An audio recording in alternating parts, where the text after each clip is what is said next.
من هو الشخص الذي يرى صديقه وعدوه بعين واحدة؟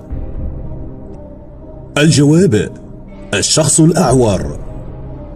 ما هو الشيء الذي يسمع بلا أذن ويتكلم بلا لسان؟ الجواب: الهاتف. أمر أمير الأمراء بأن يحفر بئر في الصحراء، فكم من راء في ذلك؟ الجواب: لا يوجد راء في ذلك. ما هو الشيء الذي ينمو عندما يأكل ويموت عندما يشرب؟ الجواب: النار.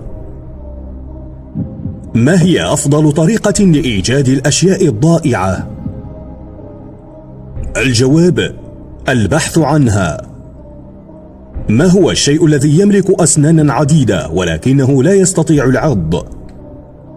الجواب: المشط. ما هو الشيء الموجود وسط باريس؟ الجواب: حرف الراء. ما هو الشيء الذي يتكرر في الليل 3 مرات؟ الجواب: حرف اللام.